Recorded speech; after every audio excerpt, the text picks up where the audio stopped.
하나님의 관심은 한 영혼에게 있습니다. 하나님께서는 한 영혼이 온 천하보다 귀하다 평가를 하십니다. 그 한 영혼이 영원한 지옥에 가느냐, 아니면 영원한 하나님의 품에 안겨 천국에서 보내느냐, 이것이 우리에게 달려있는 것이죠. 우리에게 맡기셨습니다. 그래서 예수님께서는 승천하시면서 유언과도 같은 말씀을 가서 제자 삼아라 라고 남기셨습니다. 지난 3년의 코로나19 기간 동안에 극소수를 제외한 우리 한국 교회가 전도를 거의 하지 못했습니다. 환경과 상황 속에서 우리가 참 압박을 받고 눌리고 하고 싶은 마음은 굴뚝이지만 도대체 이러한 언택트의 시대에 어떻게 전도를 우리가 할 수 있을까, 다들 너무너무 고통스러운 그러한 시간들을 교회들이 보내었습니다. 우리 교회가 태신자 전도를 그 기간 동안에 계속했습니다. 코로나19가 감염되는, 그래서 온 대한민국의 언론에 약 2,000개 정도의 기사가 도배가 되는 그러한 상황을 겪기도 했지만, 그러나 우리가 심기일전해가지고 주님의 마음이 영혼에 있고 또 영혼 구원에 있다면 우리가 순종해야 하지 않겠는가 기도하면서 전략을 구상을 하고 방법을 우리가 강구를 하면서 하나님께서 지혜를 주시고 또 여러 가지의 방법들을 허락해 주셔서 언택트로, 비대면으로 전도할 수 있는 그러한 우리의 구조가 완성이 되었습니다. 플랫폼이지요. 여러 가지의 전략이 이 모양 저 모양으로 또 발휘되었던 그러한 상황입니다. 3번의 태신자 초청주의를 우리가 가졌죠. 아까 영상에서 여러분 보셨듯이 992분이 오셨고 440분이 예수 그리스도를 내가 믿겠습니다 결신을 하는 아주 놀라운 결과가 있었습니다.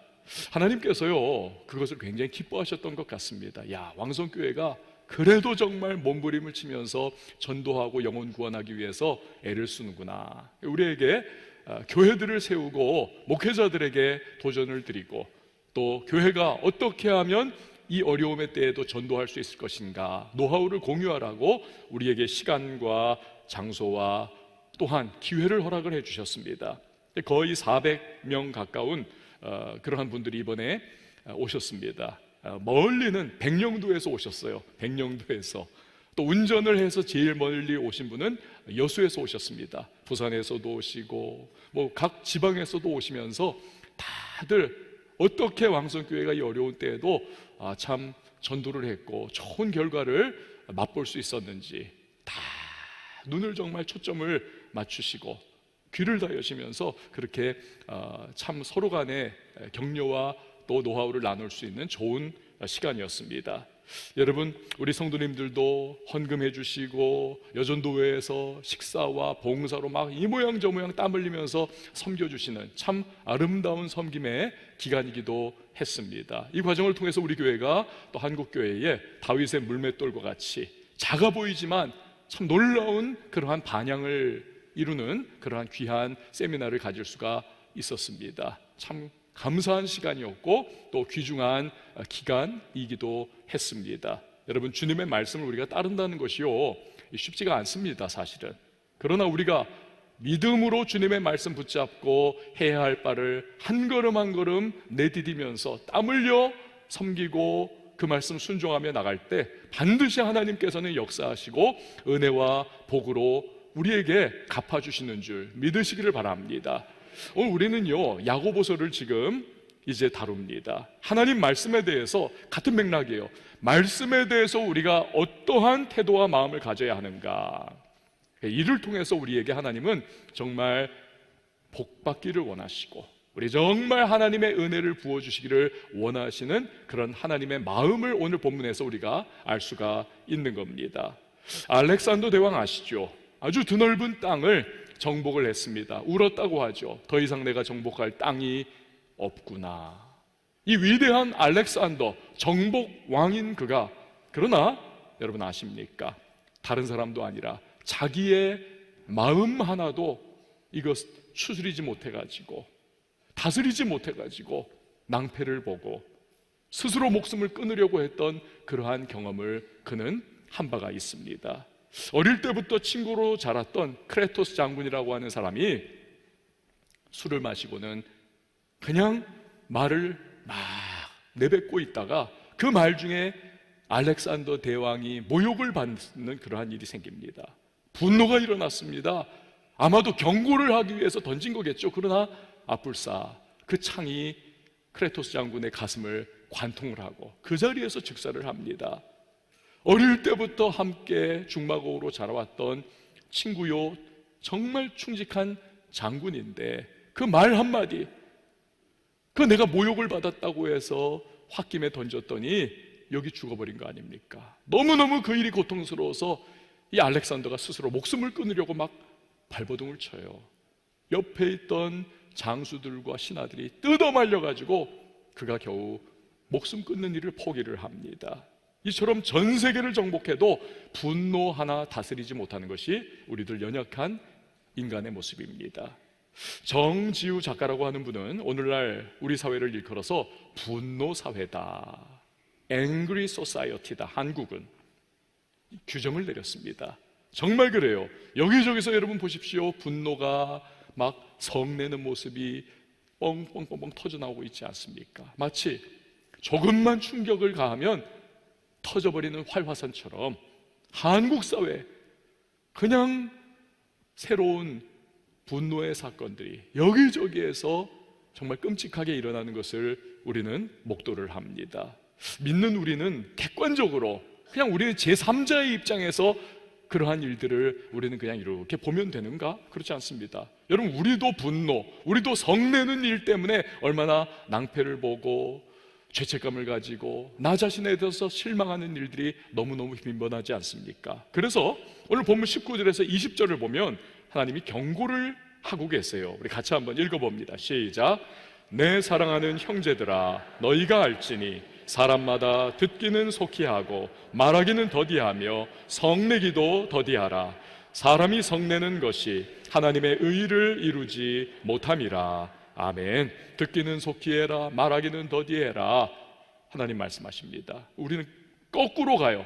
듣기는 더디하고 말하기는 너무나 우리는 내 말을 쏟아내기 일쑤입니다. 문제는 나와 함께하는 그 상대방도 같다는 것이죠.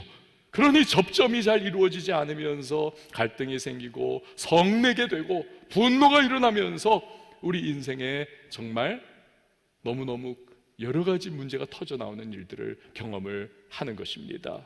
문제는요, 그 성급한 분노가 절대로 하나님의 의를 이루지 못하는 겁니다. 다른 말로 하면 하나님이 우리의 삶을 향해 가지고 계신 그분의 뜻을 이루는 데 있어서 이 분노와 성낸다는 것이 이게 장애물이 되는 겁니다.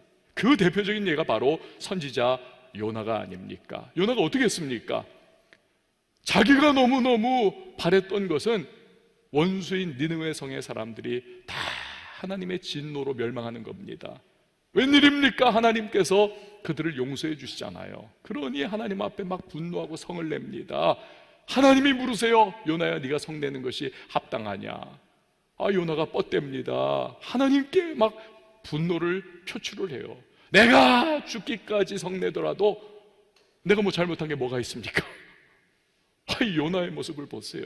거기에 어디 하나님께서 정말 그의 뜻을 펼쳐 아름답고 귀하게 사용하시는 거룩한 선지자의 모습이 거기에 어디 있습니까? 저는 이런 모습을 볼 때마다 아하, 내가 이름을 바꿔야 되겠구나. 안 되겠다, 그 생각을 하고는 해요. 아람의 장군 나아만 역시도 이 분노 때문에 돌이킬 수 없는 실수를 할 뻔하지 않습니까? 한센병에 걸렸습니다. 온몸이 썩어 들어갑니다. 이스라엘 땅에 선지자가 있다는 소식을 듣고 그가 먼 길을 마다않고 찾아오죠. 그런데 웬일입니까? 자기 정도 되는 대장군이 왔으면 버선발로 뛰어나와가지고 엘리사가 자기의 환부에 이렇게 하나님의 이름으로 흔들면서 치유의 기도를 해주어야 된다라고 자기는 생각을 하고 온 거예요.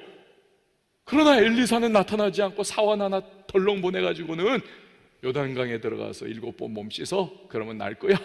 얼마나 화가 나는 겁니까? 그가 분노를 폭발합니다. 아니, 이 건방진 선지자 봤나? 나 같은 대장군이 왔으면 달려나와야지. 하물며 우리 아람 땅에는 훨씬 더 수려한 강들이 얼마나 많은가. 이 똥물 같은 요단강에 들어가 내게 몸을 씻으라니. 그러면서 화가 나가지고 그냥 다시 자기 고국으로 돌아가려고 하는 거죠. 하나님께서 그 엘리사의 말씀을 통해서 주고자 하셨던 온전한 깨끗한 치유를 그가요, 그 분노 하나 때문에 발로 걷어차 버릴 수 있었던 아주 실수의 바로 직전까지가 갔던 것이지요. 여러분, 오늘날 적지 않은 교회에서 이 분열과 분란이 일어납니다. 예수님은요 구름 타고 오시지만 마귀는요 틈을 타고 들어옵니다. 성도와 성도가 갈등하고 싸우고 분열하고 할 때에 그 틈을 타서 마귀가 쓱 들어와가지고 교회를 분란을 일으키고 갈등을 일으키면서 결국 교회가 쪼개지게 만들고 교회가 파괴되게 역사를 하는 것입니다. 그 결과 복음을 전해야 하고 하나님의 영광을 드러내는 것이 교회의 사명인데 전혀 그러지 못해요. 갈등하고 세상 가운데 하나님의 이름에 먹칠을 하고 교회의 영혼 구원의 사명을 전혀 감당하지 못하게 되는 것이죠. 모세가 왜 애굽 사람을 쳐 죽입니까? 이 분노 때문입니다. 분노 때문에. 그 분노 때문에 결국 이스라엘의 출애굽이 40년 후퇴를 하지 않습니까? 성내고 분노하는 거 그럴 수도 있죠. 아니요, 그 분노가 한 민족의 출애굽을 40년 후퇴시키는 엄청난 부작용을 초래했다니까요. 가정에서도 그렇지요. 부모가 홧김에 탁 내뱉는 그 말 한마디 때문에 이게 그냥 자녀의 가슴에 콱 박혀가지고 평생을 그 자녀가 정신적 트라우마에 시달리는 일이 여기저기 일어나고 있습니다. 남편이 분노해가지고 아내에게 쏟아내는 말, 아내가 분노해가지고 남편에게 쏟아내는 그 말 때문에 천국과도 같고 이 고달픈 인생의 안식처가 되어야 할 가정이 정말 지옥 같은 그러한 냉전이 일어나는 현장이 되고 마는 것입니다. 이 외에도요, 성내고 분노하는 것이 가져오는 피해가 얼마나 많습니까? 그렇기 때문에 하나님은 야고보를 통해서 우리의 그런 부분들을 이렇게 교정을 해가기를 원하시는 겁니다. 왜요? 그래야 하나님이 예비해 놓으신 복된 인생을 우리가 살 수 있는 것이고, 그래야 그 복을 흘려보내며 살아가는 축복의 근원으로 우리가 살 수가 있기 때문에 그렇습니다. 자, 그럼 이를 위해서 우리에게 하나님은 뭐라고 말씀을 하십니까? 21절 말씀 같이 읽어봅니다. 시작. 그러므로 모든 더러운 것과 넘치는 악을 내버리고 너희 영혼을 능히 구원할 바 마음에 심어진 말씀을 온유함으로 받으라. 아멘. 말씀을 어떻게 해요? 온유함으로 받으라. 온유함으로. 왜요?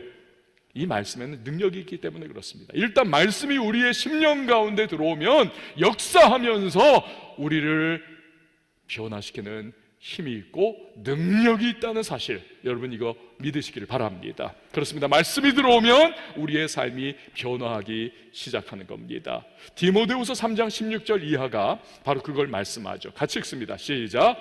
모든 성경은 하나님의 감동으로 된 것으로 교훈과 책망과 바르게 함과 의로 교육하기에 유익하니 이는 하나님의 사람으로 온전하게 하며 모든 선한 일을 행할 능력을 갖추게 하려 함이라. 아멘. 이 꿀벌들이요, 평범한 꿀을 먹으면 그 꿀벌의 유충들이 자라가지고는 일벌이 됩니다. 똑같이 돼버리는 거예요. 그러나 그 벌의 유충이 로얄 젤리를 먹으면 요놈이 여왕벌이 되는 것입니다. 뭘 먹느냐에 따라서 전혀 다른 결과가 나타나는 거죠.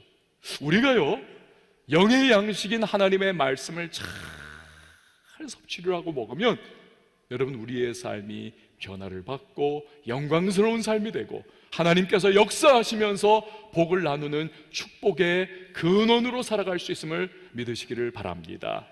제가 얼마 전에요, 아주 유명한 뇌과학자 한 분이 이렇게 강의하는 짧은 동영상을 이렇게 시청을 했었습니다. 근데 그분이 말하기를 한번 잘 들어보세요. 우리가 아침에 눈을 딱 떠가지고 그때부터 1시간 동안 무엇을 보고 무엇을 듣느냐에 따라서 우리의 하루가 완전히 바뀐다는 것입니다. 예를 들어서 아침에 눈 뜨자마자 스마트폰 켜가지고는 간밤에 있었던 여러 가지 지저분한 사건과 사고와 여러 가지 가십거리들, 그런 거 읽으면서 그런 거 보면서 내 마음속에 채워버리면 그 쓰레기 같은 여러 가지 상황들이 내 삶을, 이 하루를 쓰레기처럼 만들어버립니다. 그러나 우리가 아침에 눈을 떠서 말씀을 보고 말씀을 듣고 말씀을 큐티하면서 하나님의 말씀을 내 안에 채워버리면요, 나의 하루가 하나님의 기뻐하시는 거룩한 삶이 되어가고 하나님께서 역사하시기에 합당한 삶이 되어가고, 그래서 질적으로나 영적으로나 우리의 삶이 정말 우리 하나님 붙잡아 사용하시는, 복을 나눌 수 있는 축복의 삶이 되어가는 것입니다. 이게 하루하루 쌓이고 한 달이 되고 1년이 되고 평생이 되면 여러분, 그 이전의 삶과는 비교할 수 없는 가치 있는 삶, 축복의 삶이 될 수가 있는 것이죠. 자, 그렇기 때문에요, 시편 119편 105절 말씀 보세요. 주의 말씀은 내 발의 등이요 내 길의 빛이니이다. 이게 하나님의 말씀이 우리 삶을 이끌어가는 거죠. 시편 119편 100절도 우리 같이 한번 읽어봅니다. 시작. 주의 법도들을 지킴으로 나의 명철함이 노인보다 나으니이다. 아멘. 이처럼 말씀은 우리의 인생을 이끌어가시고 지혜를 주시고 명철하게 우리의 삶을 빚어가시는 겁니다. 그래서 하나님의 말씀이 내 안에 들어온다. 여러분, 이것이 축복 중에 축복인 것이죠. 말씀을 매일매일 영의 양식으로 먹는 사람이 복된 인생이 되는 것입니다. 예를 들어서요, 여러분, 앞부분에서 우리가 성내고 분노하는 그 말씀을 다루지 않았습니까? 우리 살다 보면요, 막 화가 솟구칠 때가 있잖아요. 화가 그 홧김에 욕을 하고 홧김에 주먹을 휘두르고 홧김에 사표를 던지고 홧김에 보복운전을 하고 홧김에 우리가 막 나가고 홧김에 심지어는 살인을 저지르는 경우도 여기저기 일어납니다. 그러나 말씀이 그 순간에 내게 있다, 어떻겠습니까? 말씀이 떠오르는 거죠. 예를 들어서 잠언 16장 32절 말씀, 노하기를 더디하는 자 용사보다 낫다. 자기 마음 다스리는 자 성을 빼앗는 자보다 낫다. 이 말씀이 딱 떠오르면 그 홧김에 휘두르려고 했던 주먹이 다시 걷어질 수가 있는 것입니다. 사고치지 않을 수 있는 거죠. 잠언 19장 11절 말씀 보세요. 노하기를 더디하는 것이 사람의 슬기요 허물을 용서하는 것이 자기의 영광이니라. 이 말씀이 딱 떠오르면 욱하는 감정을 우리가 참아낼 수가 있는 것이죠. 그러니까 그 순간만큼은 우리가 알렉산더 대왕보다 더 위대한 사람이 되는 것입니다. 나를 제어하는 사람, 분노를 제어하는 사람.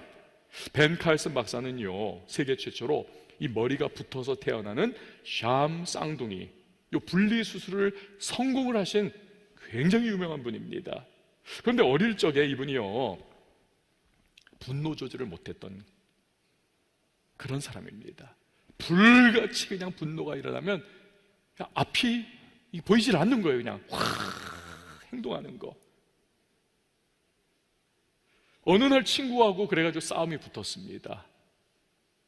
분노가 막 확 일어나니까 이성이요, 완전히 상실해버리고 말았습니다. 고등학교 1학년 때.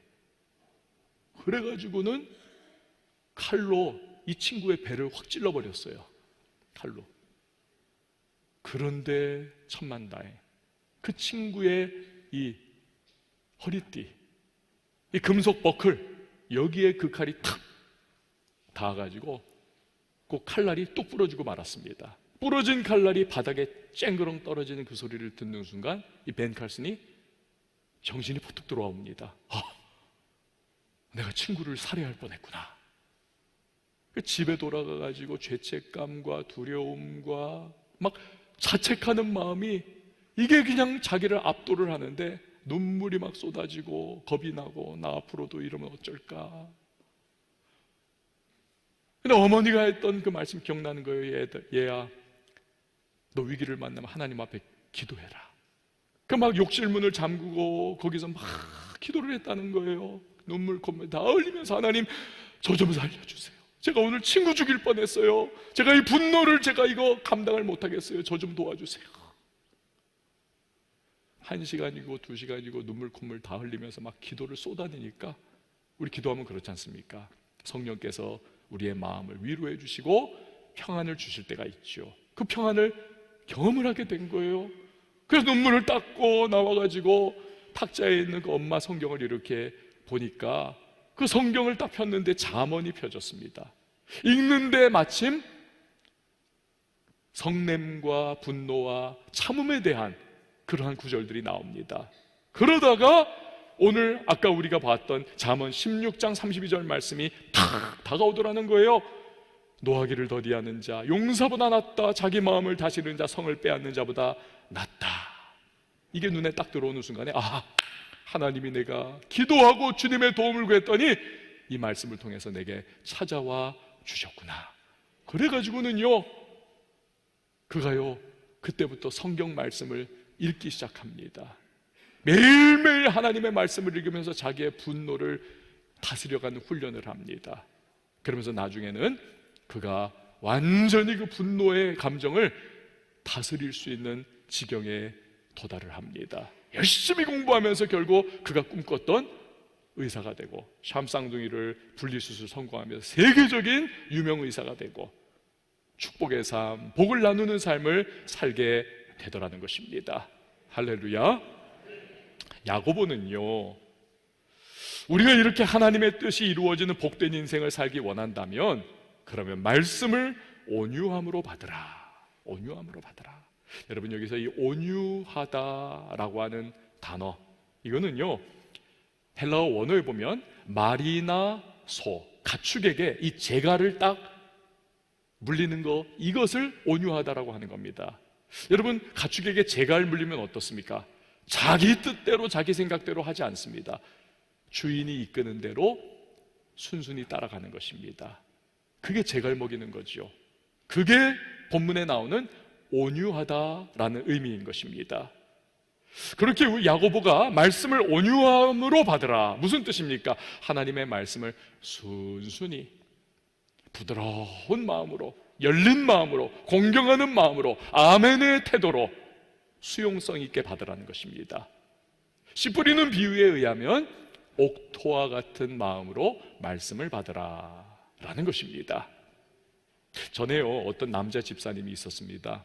이분의 특징이 뭐냐 하면 앞부분에서는 안 그래요, 뒷부분에서도 안 그래요. 그런데 꼭 설교 시간만 되면 이분이 눈을 감습니다. 나는 절대로 은혜 안 받을 거야 결단하는 것 같아요. 야곱은 라헬을 사랑하는 그 마음 때문에 7년을 하루같이 여겼다고 하지 않습니까? 근데 이분은요 7년 동안을 하루처럼 주일날마다 꼭 그러더라고요. 설교 시간만 되면 눈을 감는 거예요. 7년이 지났습니다. 제가 이렇게 보니까 아이고 7년 전이나 지금이나 믿음이 1mm도 자라지 않았어요. 왜 그렇습니까? 말씀을 받는 태도가, 수용성 있는 태도, 옥토와 같은 태도, 아멘의 태도, 부드럽고 온유한 마음, 이게 없는 거지요. 나 안 받을 거야. 사랑하는 여러분, 저와 여러분이 하나님의 말씀을 온유함으로, 그리고 아멘으로, 수용성 있는 옥토와 같은 마음으로 받는 저와 여러분이 될 수 있기를 바랍니다. 근데 여기서 우리가 놓치지 말아야 할 아주 중요한 것이 있습니다. 야고보는요 말씀을 듣고 받아들이면 그럼 다 됐다, 그런 말 하지 않습니다. 자, 22절 말씀 우리 같이 한번 읽어봅니다. 시작. 너희는 말씀을 행하는 자가 되고 듣기만 하여 자신을 속이는 자가 되지 말라. 아멘.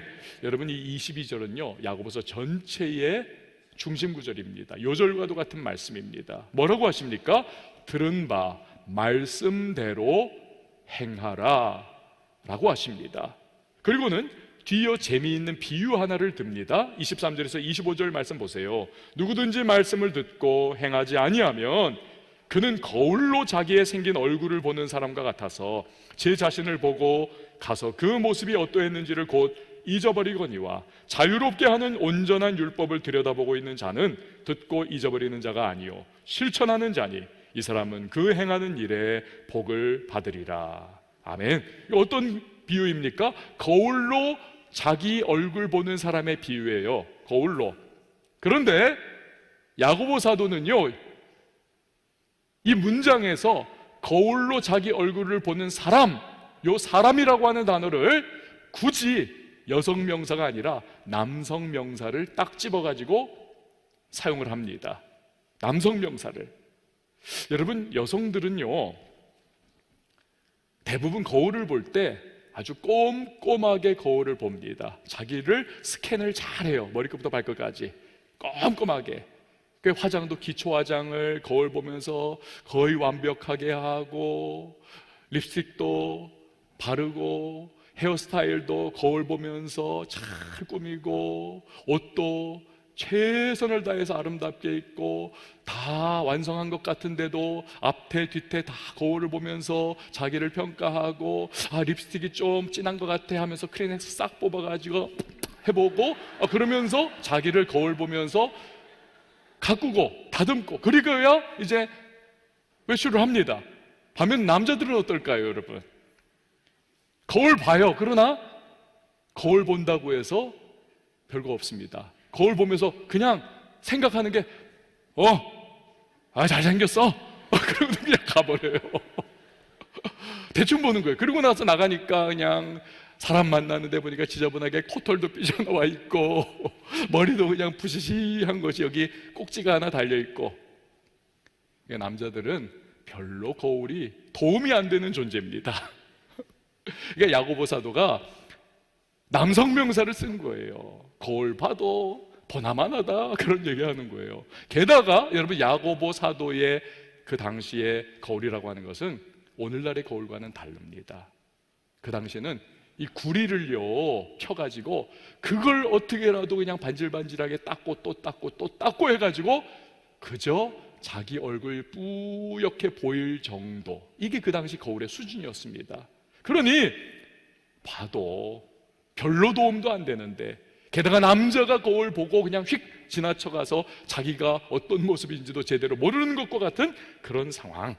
결국 야고보가 말하고자 하는 것이 무엇입니까? 행함 없이 그냥 들은 대로 거기에 그쳐버리는 것은 주님이 원하시는 모습으로 인생이 변화하는 데 있어서 하등 도움이 안 된다는 것입니다. 대신에 들은 대로 행동하고 실천할 때 비로소 복된 인생이 될 수 있다는 것입니다. 비로소. 존 워너메이커는요 미국의 백화점 왕이고 나중에는 최신부 장관을 역임을 합니다. 기자가 물어요. 당신의 인생에서 가장 성공적인 투자는 과연 무엇이었습니까? 예, 저는요 10살 때 $2 75센트를 주고 산 성경이 제 인생 최고의 투자였습니다. 왜냐하면 그 성경 때문에 오늘날 제가 있기 때문입니다.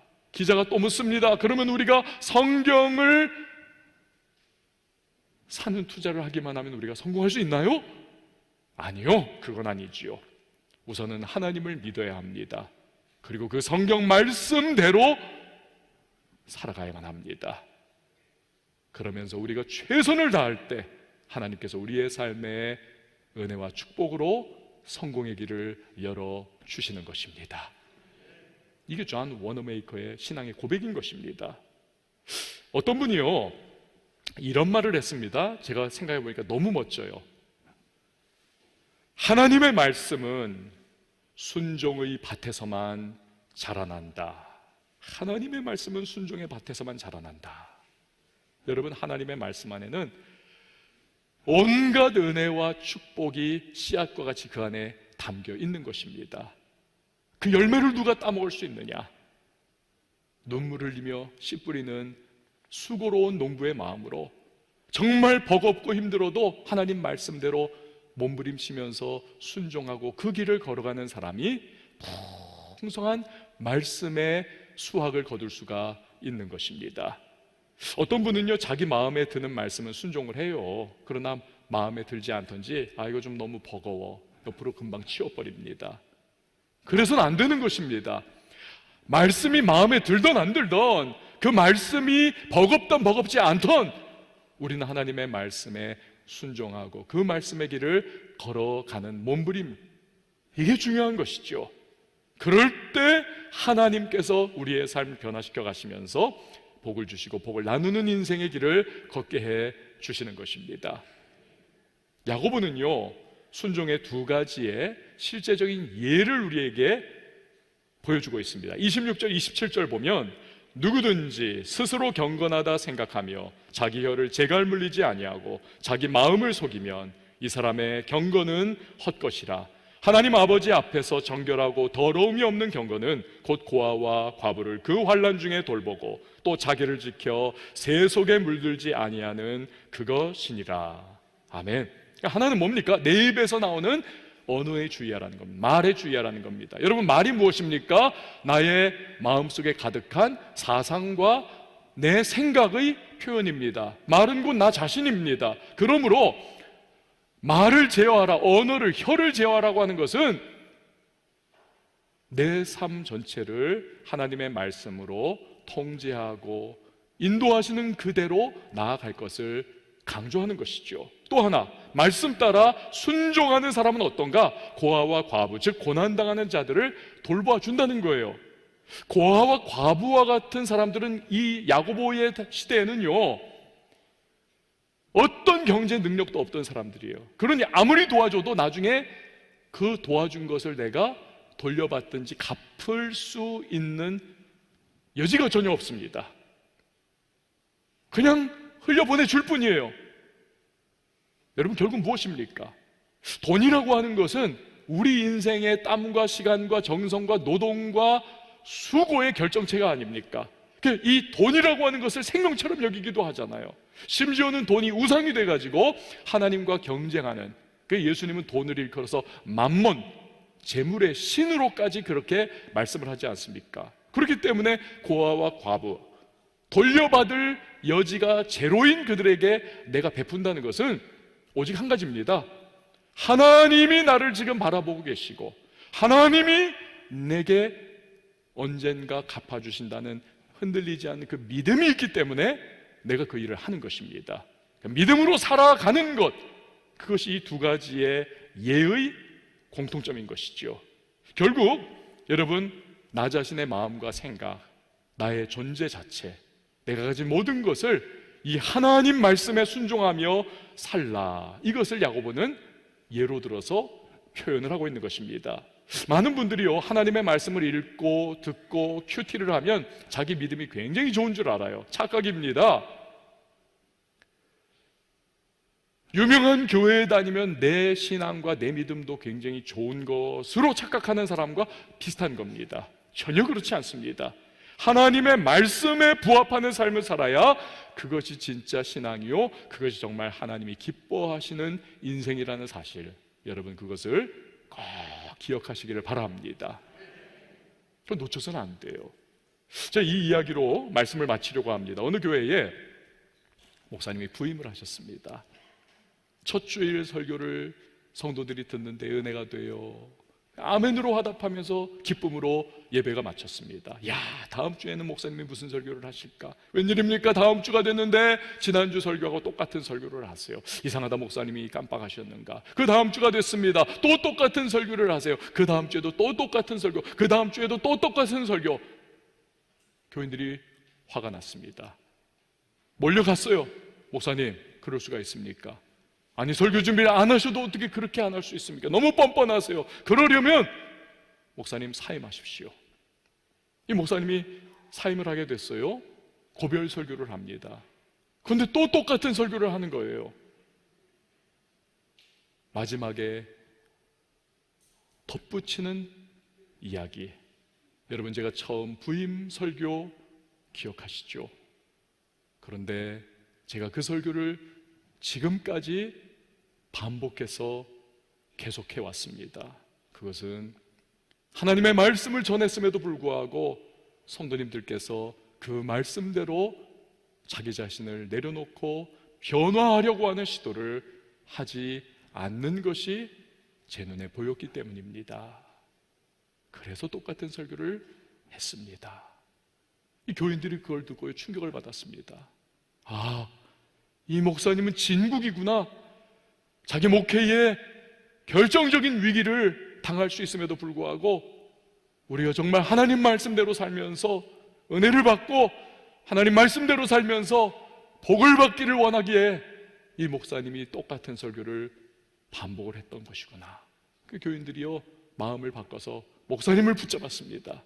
그리고는 그 목사님의 입에서 나오는 하나님의 말씀에 귀 기울이면서 그때부터 열심히 순종하는 삶을 살고 헌신하고 말씀에 따라 변화하는 삶을 살면서 삶이 복을 받고 교회가 부흥하는 놀라운 일이 일어났다는 것입니다. 사랑하는 여러분, 제가 매주일 똑같은 설교를 반복하지 않는다고 해서 여러분, 제가 그 목사님과 다른 마음이 아니에요. 저도 역시 같습니다. 우리 사랑하는 성도님들이 하나님의 말씀을 받아서 그냥 흘려버리지 않고 그 말씀 잘 마음에 새기고 말씀대로 살아가면서 주님이 예비해 놓으신 은혜와 축복을 풍성하게 누릴 수 있기를 저는 간절히 바라고 원하는 것입니다. 사랑하는 여러분, 두 가지 꼭 기억하십시오. 하나님 말씀에 대해서 여러분 수용성 있는 마음 가지세요. 온유한 마음, 부드럽고 아멘의 마음을 꼭 가지시길 바라요. 듣고 끝이지 마십시오. 그 말씀대로 살기 위해서 때론 넘어지고 때로는 실패해도 다시 일어나서 씨 뿌리는 농부의 마음으로 여러분 한 걸음 한 걸음 순종의 발걸음으로 나아갈 때 예비해 놓으신 놀라운 은혜와 축복을 우리 하나님께서 우리 왕성교회에 그리고 모든 성도님들에게 놀랍게 부어주실 줄 믿습니다. 우리 시간에 함께 찬양할 텐데요, 우리 시간에 한번 힘을 다해가지고 박수를 치면서 우리 찬양하도록 하겠습니다. 주님 약속하신 말씀 위에서.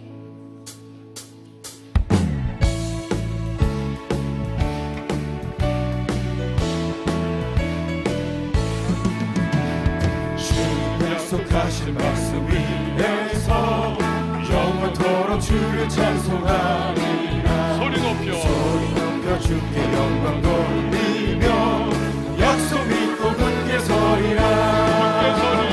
굳게 서리 영원하신 말씀 위에 굳게 서리. 굳게 서리 그 말씀 위에 굳게 서리라. 주님 약속하신 말씀 위에서 세상 염려 내게 없음할 때에 용감하게 힘써 싸워 이기며 약속 믿고 굳게 서리라. 굳게 서리 영원하신 말씀 위에 굳게 서리. 굳게 서리 그 말씀 위에 굳게 서리라. 주님 약속하신 말씀 위에서 성령하신 주의 삶을 주님 품에 항상 같이 걸으며 약속 믿고 굳게 서리라. 굳게 서리 영원하신 말씀 위에 굳게 서리. 굳게 서리 그 말씀 위에 굳게 서리라.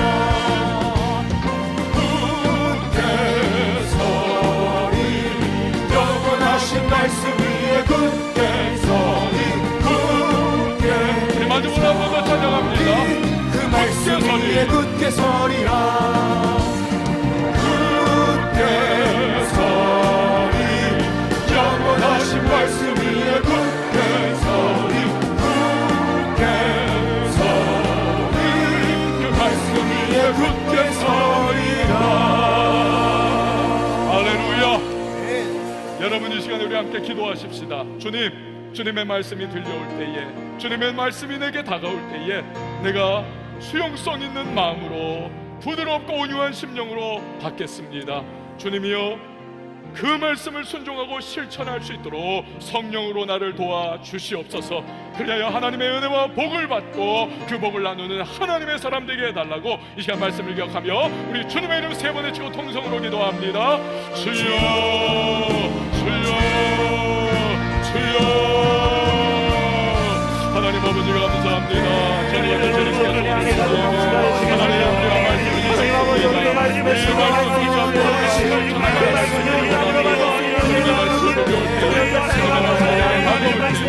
하나님 아버지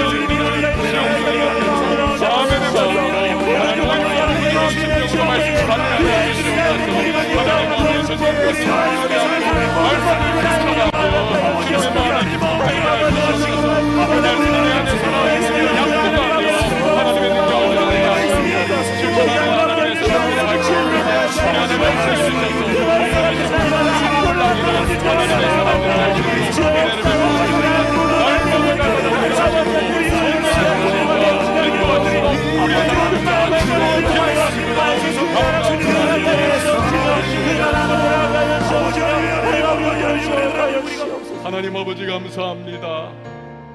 제발 우리가 복받기를 원하시는 하나님의 마음을 오늘 성경을 통하여 우리 다시 한번 확인합니다. 주의 말씀이 들려올 때에 그 말씀의 온유한 심령으로 수용성 있는 태도로 아멘하며 받을 수 있도록 하시고, 그 말씀 가운데에 우리가 믿음으로 반응하며 실천함으로 순종의 길을 걸어가 우리 하나님께서 복을 주시고 그 복을 나누는 하나님의 사람들의 삶을 살게 하여 주시옵소서. 예수님의 이름으로 기도합니다. 아멘.